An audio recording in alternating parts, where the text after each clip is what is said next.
Wound healing is the process where the body repairs damaged tissue after any traumatic injuries, anything from a paper cut to a stab wound.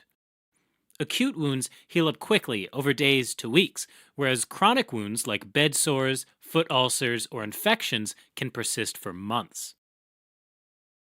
Now, some tissues regenerate more easily than others, and the regenerative capacity of tissue is classified as labile, stable, and permanent. Labile tissues like skin, connective tissue, and small and large intestine heal extremely well because they contain stem cells, which are undifferentiated cells that can divide and renew the cells that have died.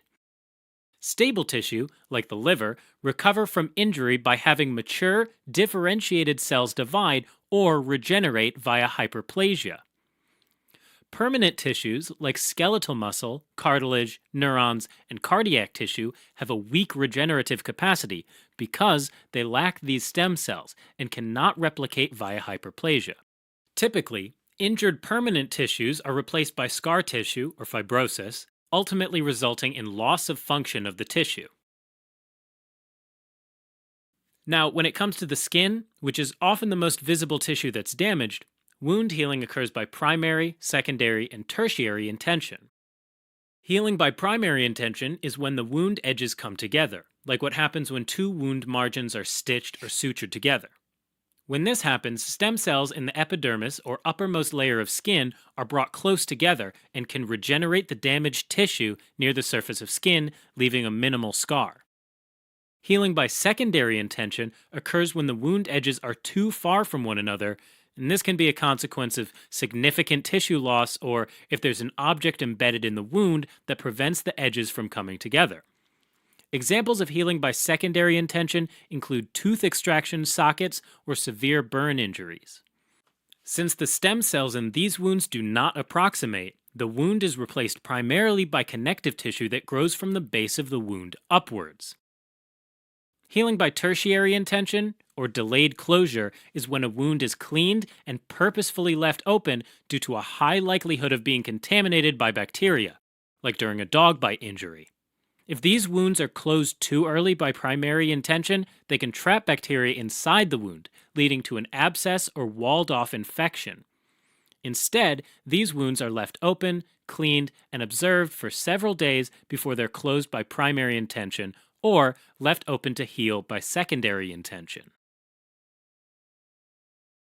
Now, to explain the steps of wound healing, let's imagine that you're cutting a banana cream pie and you accidentally slip and cut your finger. Ouch! During a penetrating injury like this, the skin is punctured through the top two layers of skin, the epidermis and the dermis. When this happens, damage occurs to both the cells found in these layers and the area between the cells, called the interstitial space. The interstitial space contains proteins outside of the cell that act like scaffolding between cells, so when this is damaged, the cells separate, forming the open wound. Now, the first step of wound healing is hemostasis, and that's where a blood clot forms at the site of trauma to prevent further blood loss. Hemostasis starts when blood vessels affected by trauma constrict. Platelets, which are tiny blood components involved in coagulation, immediately aggregate around the affected tissue and stick together to form a platelet plug. The platelet plug is further reinforced by a protein mesh called fibrin, which ultimately forms the blood clot. Once an adequate blood clot has formed, the second step of wound healing begins, and that's inflammation. Damaged cells release tiny proteins called chemokines and cytokines, which recruit immune cells like macrophages and neutrophils to the area, and make nearby blood vessels dilate and become more leaky and permeable. Immune cells start to seep into the affected area, and they begin to clear foreign debris like dirt and digest dead or damaged cells caused by the injury, as well as destroying any microbe that may have gotten in. At the end, there's a blood clot and dead macrophages that have consumed damaged cells and other debris, and this forms a scab, our body's own bandage. Now, the third step of wound healing is epithelialization, or migration, which is where basal cells, or the stem cells in the epidermis, start to proliferate in order to replace the lost or damaged cells. This process takes about 48 hours and ends when the epidermal layer is rejuvenated. But this newly formed epidermal layer is still kind of weak because the strong dermal layer below hasn't yet regenerated. The fourth step of wound healing is called fibroplasia, and that's where the wound becomes stronger and resistant to further damage. During this step, fibroblasts in the dermis proliferate and secrete a long fibrous protein called collagen in a process called fibroplasia.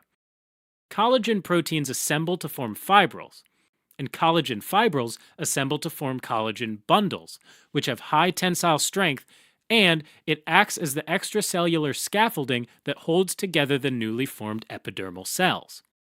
Collagen also stimulates new blood vessels to grow in the area, a process called angiogenesis. Fibroblasts also produce proteins called glycoproteins and sugars that make up the ground substance or cement between the cells in the wound. So, fibroplasia results in the creation of granulation tissue, which is the red tissue that lies below the scab in the newly regenerating dermal layer. The final phase of wound healing is termed maturation, which is where the wound gets a job. I'm kidding, it's where the wound gets even more physical support, and there are a few steps in maturation.